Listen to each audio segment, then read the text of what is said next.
we are holding on to the promise Mr. William Ruto made during the campaigns that the forceful evictions and demolition of dwellings would be a thing of the past. It is a fact that in July 2022, during the launch of the Kenya Kwanza Manifesto, Ruto promised that he would put to an end the culture of illegal evictions of people and property demolition if elected president. He went on to promise that where necessary, affected people would be provided with enough notice and compensation promptly paid. Well, it is October 2023 and a human tragedy is unfolding before the eyes of Kenyans under Ruto's watch and his loud silence, in fact order. What has gone on here in Mavoko these past few days is not just inhumane, it is also ungodly.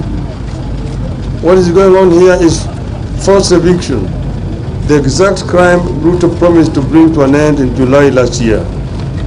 It's a gross violation of human rights, the right to adequate housing at a time the administration purports to be working to ensure that everyone has shelter.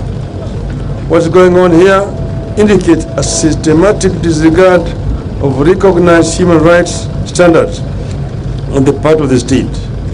The affected families, some among the poorest of the poor, and their upcoming middle class, have not only witnessed lifelong savings demolished and crushed to ashes, they have been left to fend for themselves on the streets without basic shelter.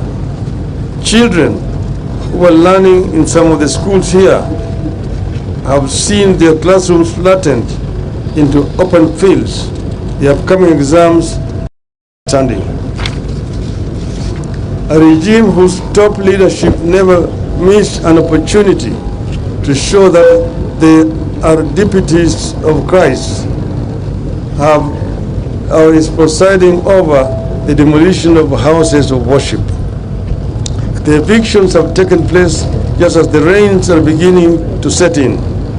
They are taking place in bad weather without any compensation, alternative accommodation, or access to safe and secure food, safe drinking water and sanitation and medical services. The evictions have been accompanied by the excessive use of force by the police and local authorities. They have been intended to inflict inhuman pain and damage, and you can see my back. There are reports of injuries and theft of property belonging to the people whose suffering and loss is already too grim. There was definitely no or inadequate prior eviction notice. Kenyans in 2009 evictions and resettlement guidelines require notice to be written or published in the official government gazette 90 days ahead of time.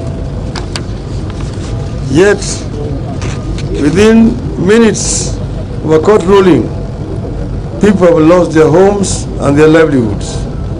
People have been left homeless and destitute, without means of earning a livelihood and with no effective access to legal or other remedies. Nobody gave these people a chance to pursue further legal redress.